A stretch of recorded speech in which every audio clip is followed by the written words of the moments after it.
திருப்பரங்குன்றம் கோவிலில் காலையில் முருகனை வழிபட்ட விசிக தலைவர் திருமாவளவனுடன் செல்ஃபி எடுக்க விருப்பம் தெரிவித்திருக்கிறார். இந்த நிலையில் செல்ஃபிக்காக விபூதியை திருமாவளவன் அளிக்கும் காட்சிகள் கிடைக்கப்பட்டிருக்கின்றன. நம்ம 3 நாளைக்கு முன்னாடியே பேசணுமே, மாட்டினார் திரும்ப சொல்லிட்டு பேசணும்ல, நம்ம தானே பேசணும். என்ன அது திருநீர் அவ்வளோ வெயிட் அண்ணே திண்ணையா சொன்னார், என்ன விளக்கம் கொடுத்துருக்காரு அவரு?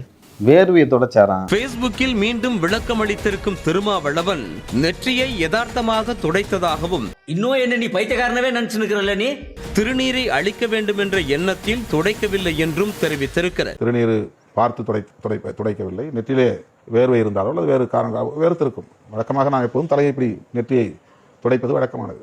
அது இந்த பொய் சொல்றது கூட திரும்ப ஒழுங்காக கார்ல ஏறுறதுக்கு முன்னாடி வேர்வையை தொடச்சேன், அதனால் இதை ரொம்ப தப்பா திருச்சி இதை பேசிட்டு இருக்காங்க. அதாவது கழுது மேய்க்கிற பையனுக்கு இப்படி ஒரு அறிவான்னு உன் மேல எல்லாருக்கும் பொறாமடா. என்ன சொல்றதுன்னு தெரியல. திருமாக்கு இது இவ்வளோ பெரிய விஷயமாகுன்றதா ஒரு எதிர்பார்க்கல. என் நிலைமை ரொம்ப மோசமா இருக்குங்க, சொல்லவும் முடியல, மெல்லவும் முடியல. நான் இந்து விரோதி திருமான ஆரம்பிங்க, ஏன் வேடிக்கை பார்த்துட்டு இருக்கீங்கன்ட்டு நான் வினோஜையும் பிஜேபியும் டேக் பண்ணி உடனே ட்வீட் போட்டேன். நான் அட பாவி சண்டாளா, நீ யாரா என்ன கொலை பண்ண பார்த்த? அப்போது நெற்றியை நான் துடைத்தேன். அது வழக்கமான ஒன்று. திருநீர் பார்த்து துடைக்கவில்லை, நெற்றிலே வேர்வை இருந்தாலோ அல்லது வேறு காரணம் வேறுத்திருக்கும். வழக்கமாக நான் எப்போதும் தலையை இப்படி நெற்றியை துடைப்பது வழக்கமானது. முதல்ல நீ ஏன் கோயிலுக்கு போனா சொல்லு? மதம் சனாதனத்தின் அடித்தளம்ன்றல்ல, எதுக்கு நீ அது உள்ள போன? எப்படி சிக்கிரிக்கம் பாத்தியாப்பா? நீ பார்த்துருப்பீங்க அந்த வீடியோவை. நான் வேர்வைக்காக நான் பொதுவாக இப்படி துடைப்பேன் வேர்வையன்றேன். அது அப்படியா சார் இருக்கு? நல்லா தெளிவாக அதை மட்டும் அழிக்கிற மாதிரி இது செல்லை பார்த்து இந்த 2 விரல்ல இப்படி அடிக்கிறார். துடைத்தேன். அது வழக்கமான ஒன்று. திருநீர் பார்த்து துடைக்கவில்லை, நெற்றிலே வேர்வை இருந்தாலோ அல்லது வேறு காரணம் வேறுத்திருக்கும். இதெல்லாம் ஒரு காரணம். யாராவது மொட்டை அடிச்சுட்டு வந்தா அவன் தலையில தபையெல்லாம் வாசிப்பீங்க. உனக்கு பத்தியா நீ செஞ்ச தப்பு அதை சரிதான்னு கூட பேச முடியல. பார்த்தா இந்த பக்கம் ஒரு உருள் ஊடுற, இப்படி பார்த்தா இந்த பக்கம் ஒரு உருள் ஊடுற, பின்னாடி பார்த்தா பின்னாடி ஒரு பல்ட்டி போடுற. இதுக்கு ஒரு 4 பேர்த்த மூத்திரத்தை வாங்கி மடக்கு குடிக்க வேண்டியதானே? ஏன்டா இந்த வேலை பாக்குறீங்க? கேட்ட பையன் சார் இந்த பால்சாமி.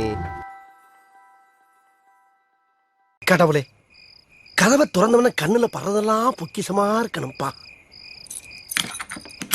இன்னைக்கு நல்ல வேட்டை. கோயில் கட்டுவது என்பதே ஒரு பிசினஸ் என்று விமர்சித்துள்ள திருமாவளவன், சிறிய கோயில் கட்டினால் 10 ஆண்டுகளில் பெரிய ஆளாகி விடலாம் என்றார். கோவில் கட்டுவது என்பதே ஒரு பிசினஸ், நான் விளையாட்டுக்கு சொல்லல. எந்த கோவிலாக இருந்தாலும் சரி, சின்ன கோவில், நீ இந்த ஊர்ல நீங்க திட்டமிட்டு ஒரு இடத்தை பிடித்து ஒரு சின்ன கோவிலை ஒரு தெருமுனையில கட்டுங்கள், 10 வருடத்தில் நீங்க எவ்வளவு பெரிய ஆளாக மாறுகிறீர்கள் பாருங்க. இதுக்கு நீங்க போய் மார்க்கெட்டிங் ஆள்லாம் தேட வேண்டியதில்லை, மார்க்கெட்டிங் ஆள்லாம் பிடிக்க வேண்டியதில்லை. ஆண்டவரே, உங்ககிட்ட ஒர்க் பண்றது ஒரு பேங்க்ல ஒர்க் பண்ற மாதிரியே இருக்கு ஆண்டவா. அசிங்கமான சிலைகள் இருந்தால் அதுதான் இந்து கோயில் என்பதை புரிந்து கொள்ளலாம்னு விடுதலை சிறுத்தைகள் கட்சி தலைவர் திருமாவளவன் பேசியிருக்கார். இப்படி கட்டியிருந்தா கும்பா கட்டியிருந்தா அது மசூதி, உயரமா கட்டியிருந்தா அது தேவாலயம்,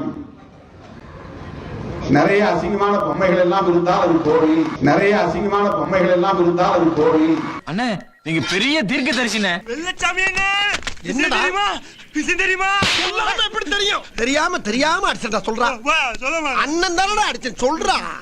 மரக்காணம் முத்து மாரியம்மன் கோவில் கும்பாபிஷேகத்தை விடுதலை சிறுத்தைகள் கட்சி தலைவர் திருமாவளவன் பங்கேற்று நடத்தி வைத்தார். இதில் விடுதலை சிறுத்தைகள் கட்சி தலைவர் திருமாவளவன் பங்கேற்று கோபுர கலசத்தில் புனித நீர் ஊற்றி கும்பாபிஷேகத்தை நடத்தி வைத்தார். நீ இங்கதான் இருக்கியா? உன்னத்தான் ரொம்ப நாளா தேடிக்கிட்டு இருக்கேன், விட மாட்டேன், உன்னைய அடிச்சு கொல்லாம விட மாட்டேன். சிதம்பரம் மக்களவை தொகுதியில் தேசிக வேட்பாளர் திருமாவளவன் தனது சொந்த ஊரான அங்கனூர் கிராமத்தில் உள்ள மாயவன் குலதெய்வ கோவிலில் சிறப்பு வழிபாடு செய்தார்.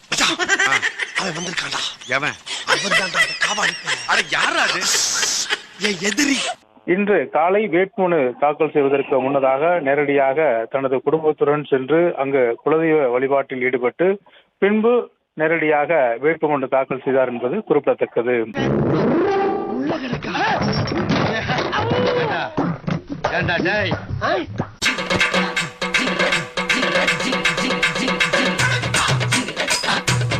நடந்தது நடந்தது நடந்துருச்சு. நீ உனக்கு எனக்கு பேச்சு இல்ல. பேசாம நீ உன் வேலையை பாரு, நான் என் வேலையை பார்த்து போறேன். ஏய் இதெல்லாம் ஒரு காரணம். யாராவது மொட்டை அடிச்சிட்டு வந்தா அவன் தலையில தபையெல்லாம் வாசிப்பீங்க.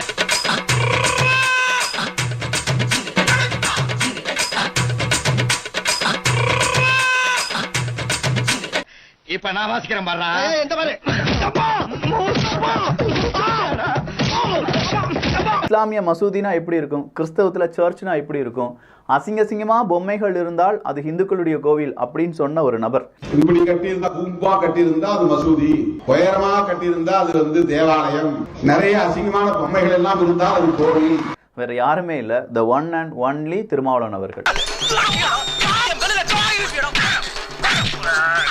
அவரு இப்ப என்ன செஞ்சிருக்காரு அப்படிங்கறத சிறுபான்மையினர் மக்கள் நோட் பண்ணுங்க.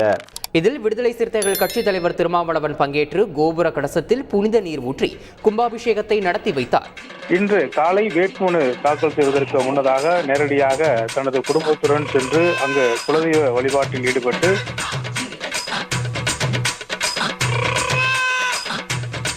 வேற லெவல்ல இருக்கா அரசியல். இதெல்லாம் அரசியல் தெரிஞ்சவங்களுக்கு தான். அவர் தலையில ஏதோ ஆசீர்வாதம் பண்றதுக்காக இந்து முறைப்படி வைக்கிறாங்கல்ல, அது இப்ப அவருக்கு எதா தெரியல, சனாதானமா தெரியல. அரசியல்ல இதெல்லாம் சாதாரணமாப்பா. இதுக்கு பிச்சை எடுக்கலாம். அது இப்ப எப்படி தெரியல, அசிங்கமா தெரியல, அசிங்கமான பொம்மைகளா தெரியல, அது எல்லாமே ஓட்டுகளா தெரியுது. ஓட்டுகள். அடி செருப்பால உட்கார வச்சு பச்சை மிளகாய் கிள்ளி தலையில தேய்ச்சு விட்டு. ஐயோ பாவம் எரியுங்க. எரியட்டுமே. இந்த நாய் நாட்டுல இருந்தா என்ன, எரிஞ்ச என்ன. யாராவது இந்த சிதம்பரம் தொகுதியில் இருக்கிறவங்க இருந்தீங்கன்னா தயவு செஞ்சு இந்த ஒரு வீடியோ மட்டுமாவது எடுத்து காண்பீங்கயா. அந்த ஆள் என்ன சொன்ன? இப்படி கட்டியிருந்தா கும்பா கட்டியிருந்தா அது மசூதி, உயரமா கட்டியிருந்தா அது வந்து தேவாலயம், நிறைய அசிங்கமான பொம்மைகள் எல்லாம் இருந்தா அது கோவில். ஏன் என்ன சொன்ன? இதுல எதுல உண்மை? ரெண்டும் உண்மைதானே.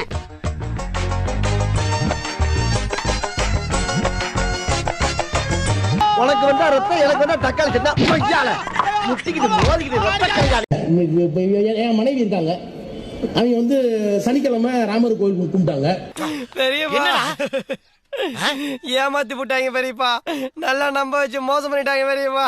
ஆமாடா மகனே, நாட்டுக்கோழி போறோம்னு சொல்லிவிட்டு போட்டா கோழியை போட்டாங்கடா. நம்ம ஏமாத்திட்டோம்டா. வியாழக்கிழமை புருஷனுக்காக எனக்காக இருந்தாங்க. இதுதான் புரியாத புதுதா இருக்கு. அப்புறம் திங்கக்கிழமை சிவனுக்காக இருந்தாங்க. காலங்காத்தால உனக்கு குறவழி வரைக்கும் சோத்த போட்டு வண்டியில ஏத்திட்டு வந்ததுக்கு உன்னால என்ன பண்ண முடியுமோ அதை பண்ணிட்டேன். 3 நாள் விரதம் இருப்பாங்க. அவங்களுக்கு பூஜை ரூம்லாம் இருக்கு, இன்னும் அப்படியேதான் இருக்கு. ஆனா நான் ஒரு நாள் உள்ள போனது இல்ல. என்னங்க எனக்கு ஒண்ணுமே புரியல. அதுதானப்பா எனக்கும் புரியல. எனக்கு நம்பிக்கை இல்ல, அந்த அம்மாவுக்கு நம்பிக்கை இருக்கு. நீங்க எல்லாத்துக்கும் நம்பிக்கை இருக்கு. நம்பிக்கை இருக்குங்க கடவுளை கும்பிட்டு, அது என்ன ஒண்ணும் பிரச்சனை இல்லையே. அட வெக்கம் கட்டுவீங்களா? இதுக்கு எதுக்குடா வெள்ளையங்கிலி மாலைன்னு மானம் கட்ட அயோக்கிய பள்ளிகளா, குழப்பத்தை புழுத்த வழிகளா. ஆன்மீகம் என்பதும் பக்தி என்பதும் தனி மனித தேவைக்காக. இதுக்கு ஒரு 4 பேர்த்த மூத்திரத்தை வாங்கி மடக்கு குடிக்க வேண்டியதானே. ஏன்டா இந்த வேலை பாக்குறீங்க? ஆனா இதே ஆர் ராசா அவர்கள் என்ன பேசியிருக்காங்க அப்படின்னு சொல்றத எடிட்டர் அவன் சொன்ன வார்த்தை சொன்னா எல்லாரும் குடும்பத்தோட நாக்க பிடிங்க சாகணும். இந்துவாக இருக்கிறவரை சூத்திரன், சூத்திரனாக இருக்கிறவரை விவசாயி மகன், இந்துவாக இருக்கிறவரை நீ பஞ்சவன், இந்துவாக இருக்கிறவரை நீ கீழத்தகாதவன். எத்தனை பேர் விவசாயிகளாக இருக்க விரும்புகிறீர்கள், எத்தனை பேர் தீர்ந்ததாக இருக்க விரும்புகிறீர்கள் என்கிற கேள்வியை உறக்க சொன்னால்தான் அது சனாதனத்தை முறியடிக்கிற அடிநாதமாக அமையும் என்பதை. ஆன்மீகம் என்பதும் பக்தி என்பதும் தனி மனித தேவைக்காக. இதுக்கெல்லாம் பேர் என்ன தெரியுமா? ஆன்மீகம் என்பதும் பக்தி என்பதும் தனி மனித தேவைக்காக. 1 2 3 சொல்லி பாராட்டுறீங்களா? 2 3.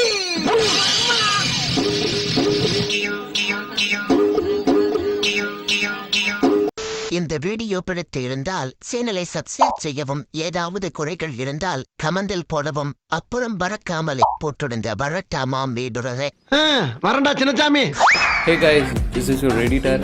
வீடியோ பிடிச்சிருக்குன்னு நினைக்கிறேன். ஸோ பிடிச்சிருந்தா ஒரு லைக் பண்ணிடுங்க அண்ட் கமெண்ட் செக்ஷனில் ஒரு ஹார்ட்டிங் அல்லது ஒரு ஸ்மைல் தெரிக்க விடுங்க பார்ப்போம். இப்ப எனக்காக நீங்க ஒரு குத்து குத்துனா குறைஞ்சா போயிருவீங்க. சரி பாசக்கரப்ப ஒரே ஒரு குத்த குத்தி விட்டு போவோம். வாடாங்க.